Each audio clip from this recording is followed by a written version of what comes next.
এ যেন ভোজবাজি। হাসিনা জামানার পতনের সাথে সাথে বেমালুম উধাও হয়ে গেছেন ওবায়দুল কাদের।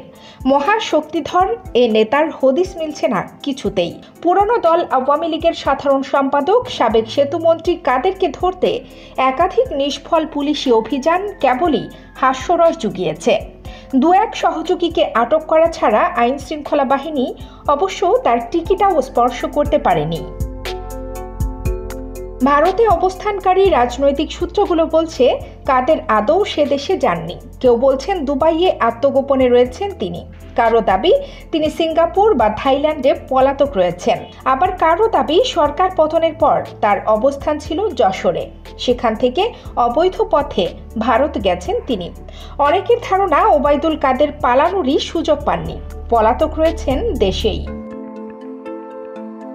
সবশেষ 14 নভেম্বর একটি জাতীয় দৈনিক পত্রিকার খবরে বলা হয় কাদের দেশ ত্যাগ করেছেন। ক্ষমতাচ্যুতির 3 মাস পর চলতি মাসের প্রথম সপ্তাহে সিলেটের সীমান্ত দিয়ে ভারতের মেঘালয়ে পালিয়ে যেতে সক্ষম হন তিনি, দাবি পত্রিকাটির।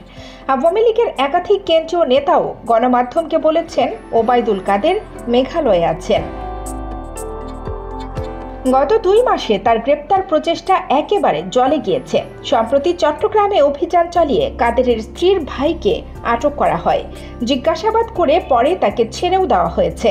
সবশেষ 11 নভেম্বর ঢাকার কেরানীগঞ্জ থেকে আটক হয়েছেন তার ব্যক্তিগত সহকারী আব্দুল মতিন। খবরে প্রকাশ 3 দিনের রিমান্ডে অবশ্য কাদেরের অবস্থান সম্পর্কে তেমন কিছুই জানতে পারেনি পুলিশ। বলা ভালো, ক্ষমতাচ্যুতির পর দেশের বিভিন্ন জেলা উপজেলায় হত্যা মামলা সহ 2 শতাধিক মামলায় আসামি করা হয়েছে কাদেরকে।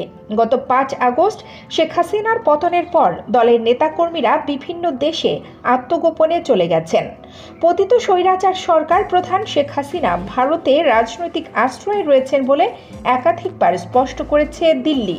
দলের বেশিরভাগ নেতাও আশ্রয় নিয়েছেন সে দেশে, আবার গ্রেপ্তার হয়েছেন অনেকে, কিন্তু কাদেরের অবস্থান এখনো রয়েছে ধোঁয়াশাতেই। কানিজ ফাতেমা, নিপা, খবর সংযোগ।